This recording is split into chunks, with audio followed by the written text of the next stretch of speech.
할렐루야. 오늘 말씀의 제목은 은혜와 평강이 있을지어다. 본문은 데살로니가 후서 1장 1절로 2절. 저는 칠선교구를 담당하는 조성한 목사입니다. 바울이 쓴 서신서들을 보면 공통점이 하나 있는데, 첫머리 인사가 은혜와 평강이 너희에게 있을지어다 라고 시작된 것을 보게 됩니다. 왜 첫 인사를 은혜와 평강이라는 단어를 썼을까라고 하는 걸 생각해 보십시오. 은혜와 평강이라고 하는 이 단어는 어찌 보면 성도된 우리에게 있어서 가장 중요한 단어이기 때문에 인사말에 똑같은 표현이 나오는지도 모릅니다. 사도 바울은 은혜와 평강이라는 단어를 쓰면서 인사하면서 은혜와 평강이라고 하는 단어 속에 담긴, 그러니까 사도 바울이 어느 교회 어느 성도들에게 권면을 하든지 그 권면의 내용 속에 무엇이 기초되어 있는가라고 하는 것을 말씀해 주고 있는 것으로서 은혜와 평강이라고 하는 단어를 인사말로 쓰고 있는 것을 보게 됩니다. 유대인의 인사는 여러분 잘 아신 대로 샬롬입니다. 샬롬은 평강이라는 뜻입니다. 샬롬이라고 된 이름을 가진 구약 성경의 인물을 찾아본다면 솔로몬을 들 수 있습니다. 솔로몬과 샬롬은 같은 어원입니다. 그러니까 솔로몬은 이름 자체가 평강이다라고 하는 뜻을 갖고 있습니다. 평강이라는 말이 뜻이 무엇일까요? 평강이라고 하는 뜻, 세상적인 표현을 보자면 전쟁이 그친 것, 공포가 사라진 것, 위험 요소가 제거된 것, 장애물이 없어진 것, 이 정도가 아마 세상에서 바라보는 평강일 것입니다. 그런데 성경에서 말하는 평강이라고 하는 것은 이렇게 세상적인 표현에서 적대적인 관계, 그 적대감이 사라진 것, 없어진 것 정도가 아니라 아예 적대적인 관계에 있던 사람이 둘이 마주잡고 손잡고 화해를 이루는 것, 이것을 성경에서는 평강이라고 얘기합니다. 그러니까 화목이라고 하는 것과 연합이라고 하는 내용이 평강이라고 하는 뜻에 담겨 있는 것을 보게 됩니다.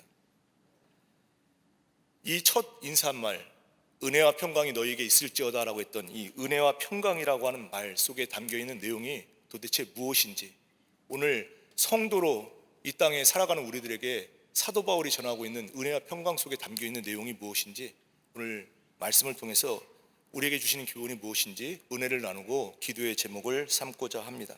첫째, 주께서 우리 죄를 대신 죽으심으로 구원 얻은 것이 은혜입니다. 주님이 우리를 대신해서 죽으심으로 우리가 구원받은 것이 우리가 알아야 될 은혜라는 것입니다. 여러분 잘 아시는 대로 은혜라고 하는 표현을 쓸 때는 항상 내가 예수 믿어서 구원받아서 지금 당장 얻게 되는 현실적인 어떤 힘, 소유하고 있던 어떤 내용들, 복, 그리고 앞으로 장차 얻게 될 모든 약속들이 이 은혜라고 하는 말을 쓰면서 그것은 내가 만들거나 내가 자격과 조건이 되어서 얻은 것이 아니다라고 하는 것을 포함하고 있는 말이 바로 은혜입니다.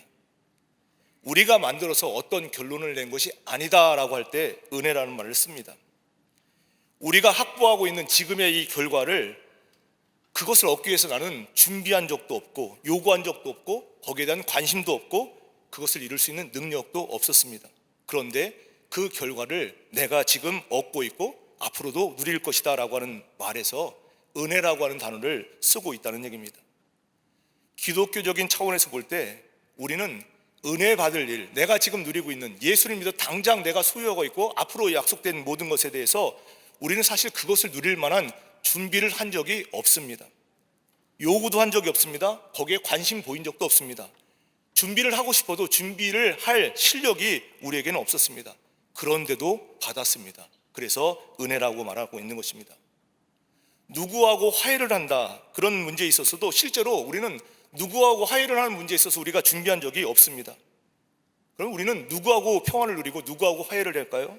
바로 하나님과 화목하고 하나님과 화해를 누리고 하나님과 평화를 누리는 것입니다. 오늘 본문 나왔지 않습니까? 하나님 우리 아버지와 예수 그리스도로부터 은혜와 평강이 이렇게 되어 있습니다. 그러니까 하나님과 우리 관계가 화목 관계를 누려야 되는 것. 그러니까 성경이 지금 진술하고 있는 것은 우리가 은혜를 입어야만 하는 이 문제에 있어서 우리가 꼭 화평을 누려야 되고 화목의 관계를 가져야 되는 대상, 그 하나님과 우리는 어떤 관계가 있었느냐라고 하는 것을 먼저 지적하고 있는 것입니다.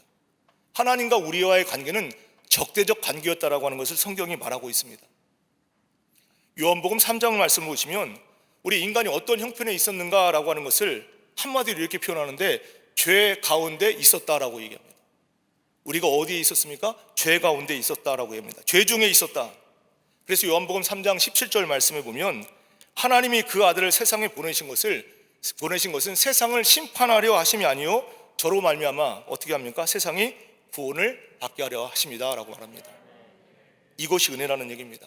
예수님을 보내서 우리를 심판하려고 하시는 것이 아니라 예수님을 보내서 우리를 구원하려 하신다라고 하는 것, 이게 은혜라는 얘기입니다. 왜 이것이 은혜가 됩니까? 여러분 잘 생각해 보십시오. 예수님이 이 땅에 오셨습니다. 우리가 예수를 믿느냐 마느냐, 예수를 믿느냐 아니면 안 믿느냐라고 하는 것이 우리의 선택의 문제가 된다면 그거는 절대 은혜가 될 수가 없습니다. 그런데 어떻게 은혜가 됐습니까? 18절 말씀을 보십시오. 18절 말씀 보시면 저를 믿는 자는 심판을 받지 아니하는 것이요 믿지 않는 자는 하나님의 독생자의 아들을 이름을 믿지 아니함으로 벌써 심판을 받은 것이니라 라고 합니다. 그 정죄는 이것이니 곧 빛이 세상에 왔으되, 예수 그리스도가 이 땅에 오셨습니다. 그런데 사람들이 자기 행위가 악함으로 빛보다 어둠을 더 사랑한 것이니라 라고 말합니다. 예수님이 이 땅에 보내심 받은 것을 우리는 절대로 오해해서는 안 됩니다. 세상 사람들이 죄악에 빠졌습니다. 그래서 스스로 구원할 방법이 우리에게는 없습니다. 그래서 하나님께서 예수를 보내주셔서 예수를 믿는 자는 구원을 주고, 예수를 믿지 않는 사람들한테는 이제 너희는 할 수 없다, 예수를 보냈는데도 너희가 믿지 않았으니까 너희는 지옥에 가라, 이렇게 한 것이 아니라는 얘기입니다. 그렇게 구원받은 것이 아닙니다. 왜냐하면 만약 그렇게 했다면 예수를 믿는 사람은, 선택받은 사람은 구원받고 예수를 믿지 않은 사람은 다 지옥에 가라 했다면 우리는 아마 한 사람도 이 자리에 남아있지 못했을 것입니다. 왜냐하면 정죄는 이것이니 곧 빛이 세상에 왔으되, 예수 그리스도가 이 땅에 오셨으되 사람들은 자기 행위가 악함으로 빛보다 어둠을 더 사랑했기 때문입니다. 그러니까 사람은 모두가 다 빛을 선택할 것이냐 어둠을 선택할 것이냐, 둘 중에 하나를 선택하라 그러면 나는 빛을 선택할래요, 아니 나는 어둠을 선택할래요, 이렇게 말하지 않고 정죄는 이것이니, 우리 모두가 다 자기 행위가 악함으로 우리는 선택을 해도 전부 다 빛을 선택하는 것이 아니라 어둠을 선택했을 것이라는 얘기입니다. 그러니 선택의 문제로 인해서 구원받았다면 우리는 이 자리에 있지 못하는 것입니다. 그래서 예수님이 이 땅에 오셨을 때 예수를 믿는다고 하는 말을 우리는 깊이 이해할 수 있어야 됩니다. 예수를 선택한다는 의미에서 믿는다는 말이 아닙니다. 우리는 예수를 선택할 수가 없었습니다. 예수를 선택할 수 없었다라고 하는 것은 이렇게 생각하면 됩니다. 유대인들이 예수님 오셨을 때 어떻게 합니까? 이스라엘 백성들 예수님 십자가에 못 박아 죽였습니다. 그리고 그 뒤를 따랐던, 예수님 뒤를 쫓았던 제자들도 다 예수님 버리고 도망갔던 것을 보면 자명합니다. 예수를 믿고 선택해서 구원을 얻어라라고 해서 예수님을 이 땅에 보내주신 것이 아니라는 얘기입니다. 인간은 누구도 막론하고 빛보다 어둠을 더 사랑합니다. 예수님이 오실 때 어떻게 했습니까? 예수를 믿은 것이 아니라 예수를 십자가에 못 박아 죽였습니다. 바로 여기에 예수님을 보낸 것이 은혜가 되는 이유가 바로 여기 있는 것입니다. 우리는 예수를 보내도 믿을 만한 위치에 있거나 끼우침을 가질 수 있는 그런 존재가 아니라는 얘기입니다.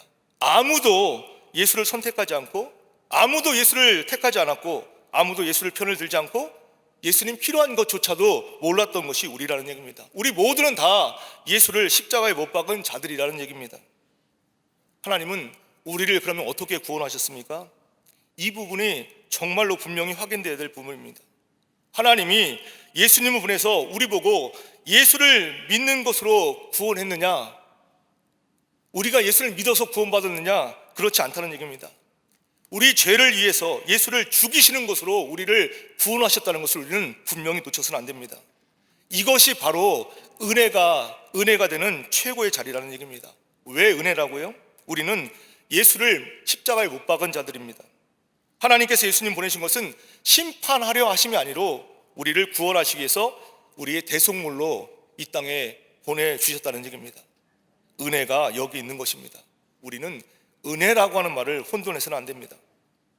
예수님이 우리를 위해서 죽으심으로 이제는 우리는 어떻게 되었습니까?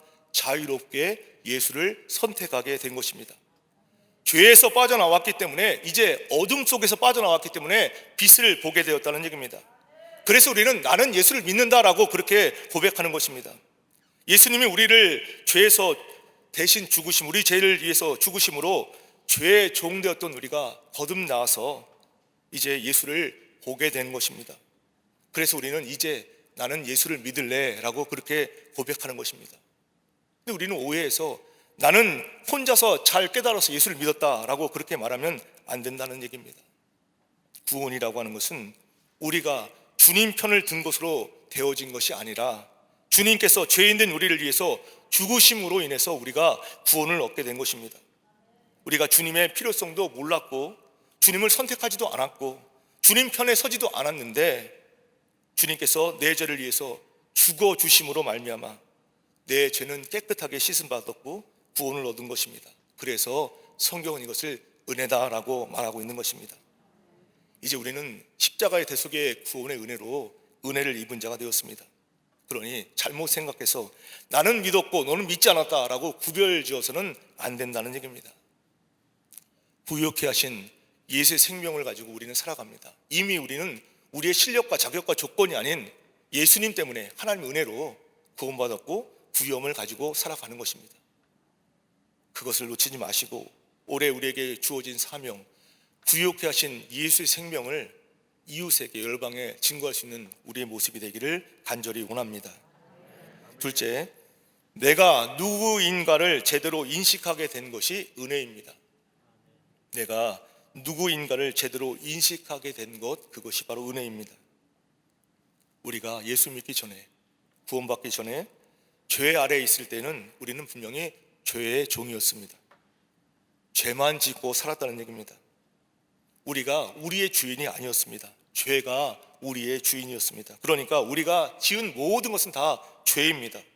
그러니 죄만 지으니 하나님과 불화할 수밖에 없습니다. 아니, 어떤 의미에서는 하나님이 계신 것조차도 알지 못했기 때문에 죄만 있는 곳에 살았기 때문에 우리는 늘상 죄라고 하는 곳에서 살았다는 얘기입니다. 그러다가 이제 벗어나서 하나님과 화목하게 되었습니다. 그러니 이제 누구하고 불화하게 됩니까?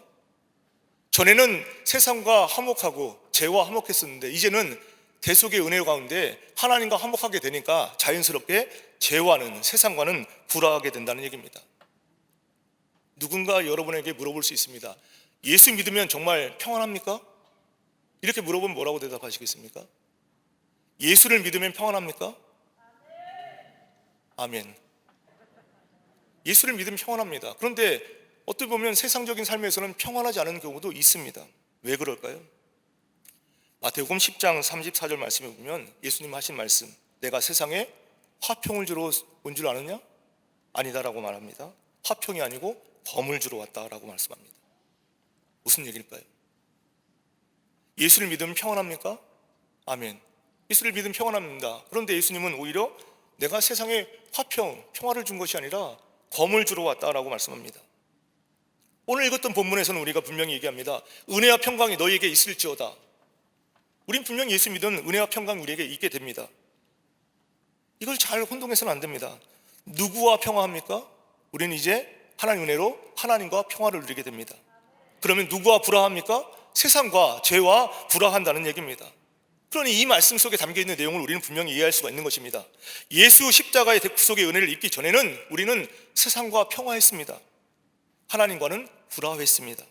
그러나 예수의 구속의 대속의 은혜로 인해서 구원받은 후에 우리는 하나님과 화평을 이루고 세상과는 불화하게 되는 것입니다. 세상과 연합하지 않으려고 하니까 자꾸만 세상적인 모습에 보면 불화가 생기는 것입니다. 세상과 불화한다는 얘기입니다. 왜 예수를 믿으면 평안하다고 했는데 왜 이렇게 자꾸 불화가 생깁니까?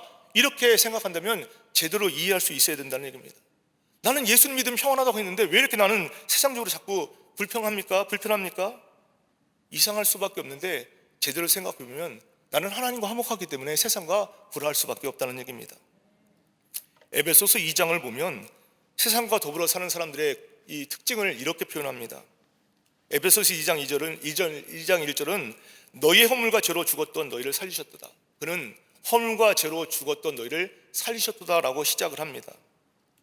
옛날에 우리는 우리의 허물과 죄로 죽었습니다. 여기 죽었다라고 하는 것은 하나님을 모르는 상태를 말하고 있는 것입니다. 어떤 의미에서 하나님을 통 모르는 그런 상황에서 살았으니까 이제 하나님과 불화할 수밖에 없는, 하나님 알지 못하니까 하나님 편이 되지 않았습니다. 그때는 어떻게 살아갑니까? 세상의 풍속을 따라 쫓아 살아갔다고 얘기합니다. 세상의 풍속을 쫓아 살아가는 것, 다른 말로 하면 세상 풍속은 바로 불순종입니다. 불순종으로 살아갑니다. 불순종이라고 하는 것은 누구도 자기가 남에게 지배받지 않으려고 하는 것이 불순종입니다. 아무도 남과 타협하지 않는 것을 불순종이라고 얘기합니다. 자기가 신이고 자기가 왕입니다. 모두가 다 자기 중심, 자기 만족, 자기 제일로 살아가는 것이 이전에, 예수 믿기 전의 삶, 불순종의 삶이었다는 얘기입니다. 3절의 말씀 보십시오. 전에는 우리도 다 그 가운데서 우리 육체의 욕심을 따라 지내며 육체와 마음에 원하는 것을 하여라고 표현합니다. 육체와 마음에 원하는 것, 자기 마음대로 살아갔던 것이 불순종의 모습입니다. 자기가 하고 싶은 대로 살아갑니다. 자기가 하고 싶은 것 다 하고 싶고, 남을 보고 뭐라고 합니까? 내가 하고자 하는 대로 따라오라고, 순종하라고 그렇게 요구합니다. 남 보고는 내가 하고 싶은 대로 하려고 하니까 나를 도와달라 그렇게 얘기를 합니다. 자기 명령을 따르기만 하라고 남에게 요청을 합니다. 모두가 다 자기가 신이고 자기가 왕입니다. 상대방은 나의 종입니다. 이것이 바로 불순종의 시대에 살았던 우리의 모습이라는 얘기입니다. 어느 나라 말이나 언어를 가만히 보면 가장 많이 쓰는 단어가 나입니다. 나. 당신이 아니고 나입니다. 그래서 가만히 살펴보면 언어에서 내가, 나라는 말이 제일 많이 쓸 뿐만 아니라 나라는 표현 자체가 제일 짧습니다. 나, 당신, 우리들, I, you, they 이렇게 하면 나라는 말이 제일 짧습니다. 그러니까 나라고 하는 말을 그렇게 많이 쓰면서 뭐라고 합니까? 나는 이러 했는데 너희는 이렇게 안 했다라고 하면서 나에게는 관대하면서 상대방에 대해서는 다 나쁜 표현을 쓰는 것이 일반적인 사람들의 모습입니다. 모든 사람이 자기가 신이 되기를 원하고 자기 마음대로 하고 싶어 합니다. 그것이 뭘로 나타납니까? 결국은 전쟁으로, 불화로, 다툼으로, 악함으로, 모략으로 나타나는 것입니다. 이것이 바로 인간이 죄 속에 있다라고 하는 것을 자명하게 우리에게 보여주고 있는 모습입니다. 어느 인간도 다른 사람과 절대로 평화하지 않습니다. 그래서 이런 말이 있지 않습니까? 누구하고 친하면 꼭 공동의 적이 있다는 말. 내가 이 사람하고 친한데 우리들이 친하면 누군가 적이 있다라는 얘기입니다. 다 자기를 위하기 때문입니다. 인간이 만든 종교를 한번 잘 생각해 보십시오. 어떤 쓰임새 때문에 종교가 만들어졌는가?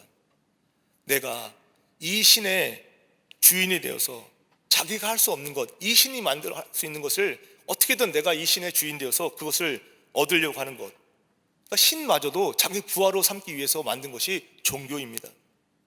자기 부하로 삼고 싶어서 이제 자기가 그 신에게 무언가를 재물을 갖다 바치든지 무슨 주문을 외우든지 결국은 뭡니까? 내가 원하는 것 이루려고 하는 것이 종교라는 얘기입니다. 인간은 그렇게 자기가 신입니다. 무슨 제사를 드리든지 무슨 주문을 외우든지 무슨 의식을 하든지 간에 어떻게 해서든지 간에 결국 내가 원하는 것, 내 욕심을 채우려고 만든 것이 인간이 만든 종교입니다. 인간의 못된 죄악된 성품이 그 속에 담겨 있는 것입니다. 그러나 기독교는 다릅니다. 우리가 피조물인 것과 우리를 만드신 주인 되신 하나님이 계신 것을 아는 것, 거기서부터 출발하고 시작하는 것이 기독교입니다. 그것을 깨우쳐서 믿으라고 하는 것이 아니라 하나님의 크신 은혜로 우리에게 그것을 알려주시는 것입니다. 우리 보고 깨우치라는 것이 아닙니다. 알아라고 하면서 그것이 바로 하나님이 우리에게 주신 계시입니다. 우리는 하나님을 분명히 외면하고 자기가 신이라고 방자하게 굴었던 우리의 삶, 그런 우리를 하나님은 사랑하셔서 구원하기를 기뻐하셔서 결국 예수 그리스도를 보내주셨고 주님의 십자가 대속의 은혜 가운데 우리는 그 은혜를 받고 이 자리에 앉아 있는 것입니다.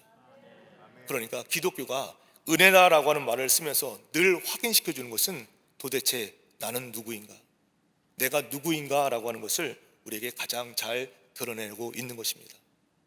은혜라고 하는 말을 쓸 때마다, 이것이 은혜입니다 라고 찬양 부를 때마다 도대체 나는 누구였는가, 하나님과 관계에서 나는 어떤 관계였고 대속의 은혜는 무엇인가를 잊지 않는 우리의 모습이 되기를 간절히 원합니다. 끝으로 은혜는 우리를 하나님과 연합하는 자리로 인도합니다. 은혜는 우리를 하나님과 연합하는 자리로 인도합니다. 내가 누구인가 라고 하는 것이 은혜라고 하는 말 속에, 내용 속에 담겨 있는데도 우리는 어쩌면 은혜라고 하는 단어를 이렇게 오용하는지도 모릅니다. 은혜를 받으러 왔다. 은혜라고 한 말 속에 내가 도대체 누구인가를 알아야 되는데 우리는 그것조차도 은혜를 받으러 왔습니다 라고 얘기합니다. 그러면서 그 속에 내 욕심, 그 욕심을 채우기 위한 용어로서 은혜라고 하는 단어를 쓰고 있지 않는지 돌아보시기 바랍니다. 내가 누구인가, 도대체 나는 누구인가라고 하는 그 처절함이 은혜라고 하는 말 속에 담겨 있는데 우리는 어쩌면 은혜라고 하는 단어를 통해서 하나님마저도 속이려고 하는지도 모른다는 얘기입니다. 오늘도 수요치유신학에 은혜를 구하러 왔습니다. 무슨 은혜인데요? 하나님, 이 일 저 일 이런 것 저런 거 있는데 이거 좀 제발 좀 빨리 해결해 주십시오. 그러니까 그 은혜 속에는 도대체 내가 누구인가라고 하는 것은 사라지고 없다는 얘기입니다. 아직도 내가 내 인생, 내 결정의 신이 되어서, 내가 왕이 되어서 하나님마저도 내가 어떻게 해서든지 내가 원하는 것을 누리려고, 빼앗으려고 그렇게 오는지도 모른다는 얘기입니다. 그래서 하나님한테, 하나님 오늘도 감사헌금 내드릴 테니까, 내가 기도해 드릴 테니까, 내가 봉사해 드릴 테니까 제발 내 말 좀 들어주세요 라고, 그렇게 은혜라고 하는 말을 동원해서는 안 된다는 것입니다. 바울은 그래서 성도들에게 서신서를 보내면서 무슨 권면을 하든지, 무슨 약속을 하든지, 무슨 설명을 하든지 간에 우리의 성도된 것을 가장 확실하게 정확하게 찌르는 단어로서 은혜라고 하는 말을 첫 인사말 서두에 쓰고 있는 것입니다. 도대체 우리가 얼마나 완악했는가, 우리는 도대체 누구였는가, 우리가 왜 주인 노릇을 하면 안 되는가, 하나님 앞에 우리는 납작 엎드려서 하나님 앞에 은혜를 구해야만 하는가. 그래서 성경이 우리에게 요구하고 있는 기독교적인 표현, 용어들을 보시면 언제나 은혜라고 하는 말, 믿음이라고 하는 말, 순종, 인내, 충성, 이런 말이 우선적으로 표현되고 있는 것입니다. 우리가 좋아하는 능력, 행복, 기쁨, 승리, 이런 것은 부차적인 그런 표현이 되는 것입니다. 이런 것조차도 자칫 잘못 우리가 사용하게 되면 하나님과 나와의 관계성을 무시하는 단어로서 그렇게 쓰임 받게 될지도 모른다는 것을 우리는 늘 조심해야 합니다. 우리는 하나님 앞에 엎드린, 납작 엎드린 피조물로서 하나님이 은혜와 긍휼과 자비와 사랑을 베풀어 주시지 않으면 존재할 수 없는 하나님의 자녀입니다라고 하는 것을 놓쳐서는 안 된다는 얘기입니다. 그리고 그 은혜가 언제나 세상적인 행복, 세상적인 만족, 욕망, 우리의 손을 이루어드리는 것으로 이끌어가는 것이 아니라 그 은혜는 항상 우리가 하나님과 연합하는 대로, 하나님께 더 가까이 가는 대로 우리를 인도하고 있다는 것을 놓치셔서는 안 된다는 얘기입니다. 기독교 신앙에 궁극적으로 요구하는 단어가 바로 평강입니다. 평강은 세상적으로 내가 편하고 좋은 상태, 환경을 말하는 것이 아닙니다. 평강이라고 하는 것은 자기가 자기의 주인 되었던, 그래서 내 욕심, 내 욕망을 이루려고 했던, 내가 신이 되고 내가 왕이 되려고 하는 그 자리에 있지 않는 상태, 그 상태가 바로 평강인 것입니다. 전에 있던 자리에서 돌이키는 상태로 지금 하나님 앞에 엎드려 있는 상태, 이제 우리는 나 자신을 위해 살지 않고 고린도후서 5장 15절 말씀처럼 우리를 위해서 죽으셨다가 살아나는 일을 위해서 살아가는 인생, 그 순종의 자리, 그 은혜의 자리, 내가 그 쫄병이 되는, 하나님의 쫄병이 되는 그 자리, 하나님과 화목하고 하나님과 연합하는 자리에 서 있는 것, 그 자리를 확인하는 것, 이것이 바로 평강이라는 것을 잊지 마시기 바랍니다. 거기에 우리의 진정한 행복이 있고 평화의 승리가 있는 줄 믿으시기 바랍니다. 예수 믿는 사람과 그렇지 않은 사람들 가장 큰 차이가 어디에 있습니까? 전에는 우리 모두가 다 자기가 왕이고 자기가 왕권을 휘둘렀던 그런 모습에 살아가는 것에 공통점이 있었는데 이제는 달라졌다는 얘기입니다. 예수 믿지 않는 자와 우리의 차이점은 다른 것이 아닙니다. 우리는 하나님을 알게 되었고 우리가 순종하고 우리 주님을 믿고 주님을 따라가는 자로 살아가는 것, 이것이 바로 저들과 우리의 차이점이 되는 것입니다. 이제 우리는 우리 스스로 결정하지 않습니다. 우리가 계획한 것을 내세워서 하나님 앞에 이렇게 해달라고 요청하지도 않습니다. 모든 것이 다 하나님께로 났습니다라고 그렇게 고백하는 것이 바로 성도된 우리의 모습인 것입니다. 우리의 힘, 우리의 지혜로 난 것은 하나도 없습니다. 이것이 바로 신앙의 가장 중요한 골자가 되는 것입니다. 성도된 우리의 신앙의 특징을 두 단어로 표현해 보십시오라고 하면 오늘 성경에 나온 은혜와 평강이 되는 것입니다. 은혜를 입으시려면 하나님과 화목하십시오. 하나님이 여러분의 주인 되도록 그렇게 순종하시기 바랍니다. 우리의 뜻과 욕심과 생각을 이제 벗어버리고 하나님이 우리 안에 이루시려고 하는 그 일에 동참하시고 복종하시고 기쁨으로 주님을 쫓아가는 그런 인생, 맡겨진 사명과 직분을 감당하는 그런 인생으로 살기를 결단하는 오늘 이 시간 되기를 간절히 원합니다. 우리는 그 안에서 마음껏 승리할 수 있을 것입니다. 많은 기적을 우리는 경험할 것이고 우리가 계획하는 것, 우리가 생각하는 것, 우리가 간구하는 것보다 능히 넘치도록 역사하시는 하나님을 날마다 만날 수 있는 보람된 생애가 우리 가운데 펼쳐질 줄 믿습니다. 은혜를 입은 성도로서 우리는 마땅히 신앙생활의 원리와 목표를 무엇에 설정해야 되는지 오늘 이 말씀, 은혜와 평강이 너희에게 있을지어다, 이 말씀으로 점검해 보시기를 바랍니다. 하나님과 화목하시고 하나님 손 꼭 붙잡으시고 그런 삶이 우리의 매일의 삶이 되기 위해서 철저하게 기도하시고 그 깨우침을 위해서 간절함으로 주님 앞에 나갈 수 있기를 간절히 원합니다.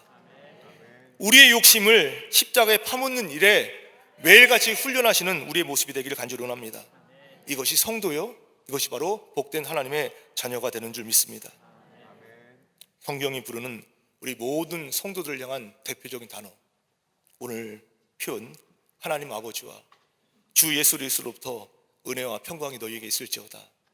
오늘 그 말씀에 주인공 되는 삶을 살아가는, 거침없이 넉넉하게 주의 자녀된 길을 걸어가는 우리의 모습 되기를 주님의 이름으로 간절히 축원합니다. 기도하겠습니다.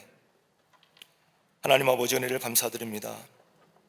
오늘 주신 말씀 속에서 예수 그리스도의 십자가의 죽으심으로 구원 얻은 성도의 복됨을 다시 한번 확인케 하시니 감사드립니다.